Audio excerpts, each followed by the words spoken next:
Sorry nih ya kalau gue curhat di sini. Kalau bukan dulu pada, siapa lagi? Oke, kenalin, nama gue Shirley. Umur gue sekarang 29 tahun dan gue belum nikah sih. Hehe. Tapi hidup gue fine-fine aja kok. Ya, palingan suka ngerasa ngangengong aja sih.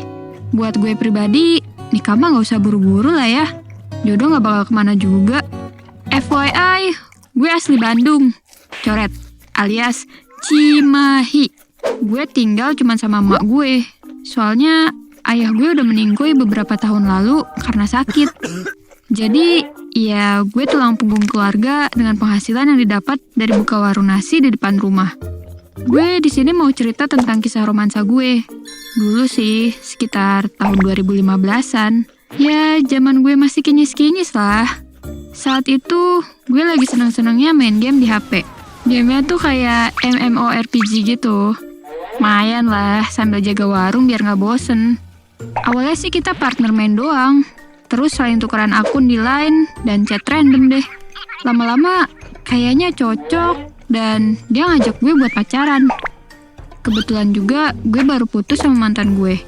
Ya langsung gue gas lah buat pacaran sama dia. Daripada ngejomblo mulu ya kan? Jujur nih, first impression gue ke dia tuh ngerasa Kevin ini baik bingit. Mana orangnya tinggi, tajir pula lagi. Alamak, berasa cowok FTV gitu. Nah, Kevin tuh asli dari Medan. Dan dia tinggal cuma sama tante dan adik perempuannya. Orang tuanya udah meninggal dari lama. Dan sebagai anak laki satu-satunya, dia jadi tulang punggung buat adeknya. Salut deh pokoknya. Nah, untungnya sih keluarga dia nih tajir. Jadi untuk masalah warisan, gak ada yang rebutan karena ya tantenya juga tajir. Ngapain ngambil hak anak yatim ya kan? Warisan yang dia punya itu dibikin jadi perusahaan sama dia. Jadi dia adalah seorang CEO muda gitu. Ya perusahaan startup kecil gitulah. Tapi masih tetap CEO kan? Hubungan kami baik-baik aja. Beberapa bulan sekali dia terbang dari Medan ke Bandung buat ketemu gue. Kita ngedate, jalan-jalan. Bahkan dia juga suka bawain oleh-oleh dari Medan buat mak gue. Dan ketika urusan finansial gue nggak baik-baik aja, dia suka kirim uang buat gue menyambung hidup. Baik banget deh pokoknya. Selama pacaran, tiap pagi kami say good morning. Terus dia ngirim selfie ke gue buat laporan hari ini dia pakai baju apa atau makan apa. Pokoknya kami selalu bertukar kabar. Kadang kalau bajunya terlalu lusuh, gue minta ganti. Abis kita kan LDR-an. Jadi ya gue cuma bisa ngomenin lewat chat deh. Kalau gue serumah sama dia mah udah gue pilihin tuh baju yang bagus buat dia ke kantor.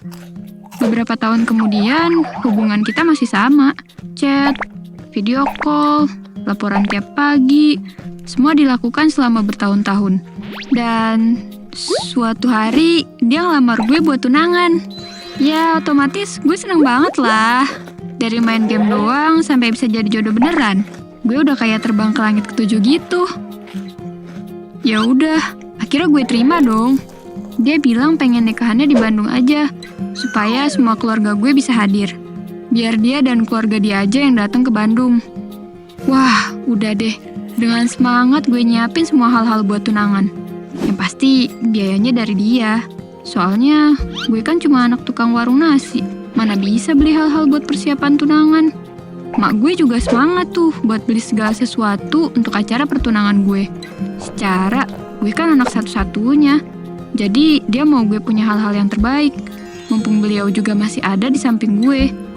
Kadang gue ngobrol sama mak gue sambil nangis-nangis. Karena kalau gue jadi nikah sama si Kevin, berarti gue kudu ikut dia ke Medan. Gue juga bujuk-bujuk mak gue buat ikut pindah ke Medan. Tapi mak gue bilang dia lebih nyaman di Bandung. Dan gak siap juga sama perubahan kehidupan. Tapi gue janjiin mak gue kalau gue bakal selalu ngabarin dan selalu ngunjungin beliau di Bandung. Padahal ini kan baru tunangan ya. Tapi udah kayak mau pergi keluar angkasa aja. Hehehe. Butuh waktu beberapa bulan buat gue nyiapin acara pertunangan. Tempat udah booking, keluarga udah pada diundang. Pokoknya semua udah pada tahu kalau gue mau tunangan. Kevin juga beberapa kali datang ke Bandung buat ngecek-ngecek apa aja nih yang kurang. Sekalian ajak gue sama mak gue makan di luar. Pas mau tidur, gue selalu mikir betapa beruntungnya gue punya pacar sebaik dan sedermawan itu. Sayang sama gue dan mak gue juga. Sampai rela bolak-balik Bandung Medan buat halalin gue. Pokoknya gue merasa gue adalah cewek paling beruntung di dunia. Akhirnya pertunangan pun berjalan dengan baik. Gue resmi jadi tunangan Kevin. Tantenya Kevin dan adiknya datang bersama dengan Kevin. Keluarga gue juga datang dan turut berbahagia. Kami pun mulai mikirin kapan mau nikah. Kevin bilang kalau dia masih perlu ngurusin perusahaannya sebelum nentuin kapan nikah. Ya, gue mah oke-oke aja nungguin. Sambil gue juga siap-siap buat pindah kalau Kevin mau resepsi di Medan. Beberapa minggu pasca tunangan, Kevin balik lagi ke Medan. Dan seperti biasa, kami lanjut LDR-an. Tapi beberapa bulan setelahnya, kok gue ngerasa Kevin mulai beda ya? Dia masih terus kirim chat dan selfie selamat pagi sih. Cuma rasanya hati gue merasa gak enak gitu. Tau gak sih perasaan gak enak yang tiba-tiba muncul gitu loh? Tapi gue gak ngerti itu apaan. Ya kalau kata orang-orang mah intuisi lah ya. Dan intuisi cewek tuh gak bisa dibiarin. Kenapa? Karena biasanya pasti ada sesuatu. Akhirnya gue chat sama teman gue, curhat gitu. Gue emang punya teman deket sejak SMA. Dan apapun keluh kesah gue selalu ngomong sama dia. Dan kali ini gue minta sama dia buat ketemuan. Akhirnya gue ngomong tentang perasaan gak enak hati gue. Dan dia nyaranin buat coba nge-track HP si Kevin pakai aplikasi. Kan kayak Google Map gitulah, yang street view-nya bisa di zoom-zoom gitu. Nah, kebetulan si Kevin pernah nge-share lokasi apartemen dia. Dan gue coba aja buat nge-track. Dan pas gue zoom in, ada foto cowok gue lagi mandi bareng sama cewek. Tapi agak buram gitu sih fotonya. Gue kaget setengah mati. Apa bener ini Kevin tunangan gue? Fotonya agak ngeblur gitu. Tapi figurnya tuh mirip banget sama Kevin. Gue masih posting ya. Mungkin mirip aja kali. Tapi koordinat tempatnya persis apartemen Kevin. Tapi kan apartemen ya.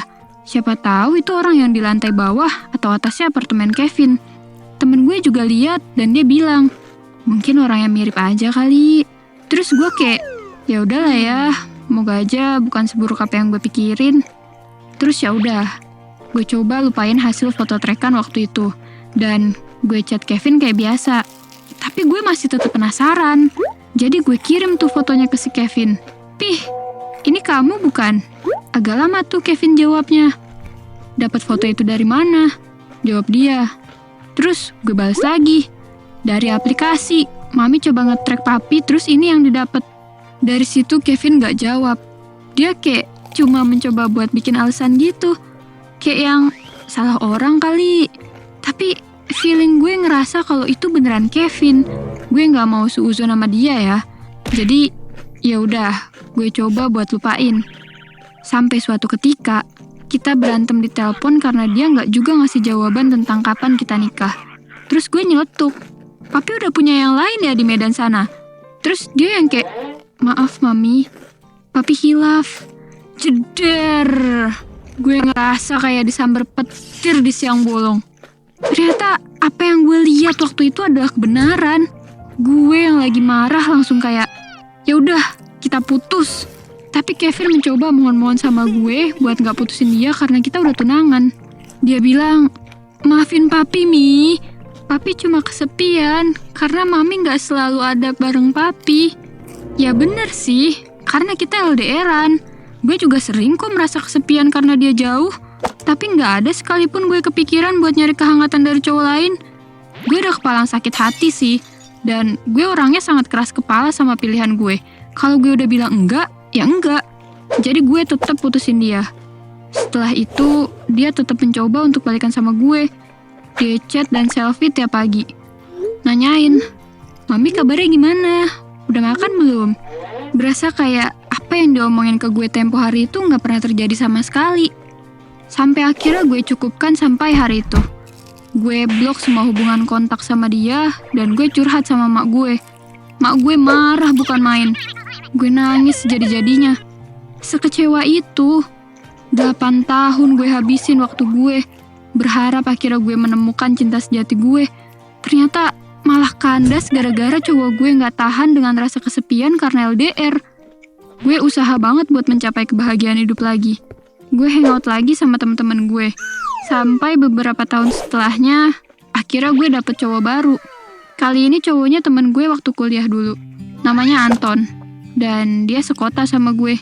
Jadi udah gak ada tuh cerita kesepian-kesepian lagi. Kalau kangen tinggal ngeng buat ketemu. Gue kadang masih kontekan sih sama ade dan tantenya si Kevin. Tapi ya, kita cuma sekedar bertukar kabar aja. Dan dari mereka, gue jadi tahu kalau perusahaannya Kevin hancur gara-gara si cewek yang waktu itu jadi selingkuhan dia. Well, namanya juga kehidupan. Mungkin itu balasan dari Tuhan buat Kevin karena udah berkhianat sama gue. Tapi ya gue sih mencoba untuk gak dendam ya. Toh udah dibalasin sama Tuhan juga. Gue mah fokus sama hidup gue aja. Doain aja bisa cepet nikah ya guys. Dan semoga kali ini gak flop lagi hubungannya. So, buat kalian pejuang LDR, please banget jangan mudah goyah sama orang baru. Ingat, ada hati yang harus lo jaga. Lo LDR ya berarti harus siap komitmen. Sekian dari gue, jangan lupa subscribe channel Gue Punya Cerita. Bye!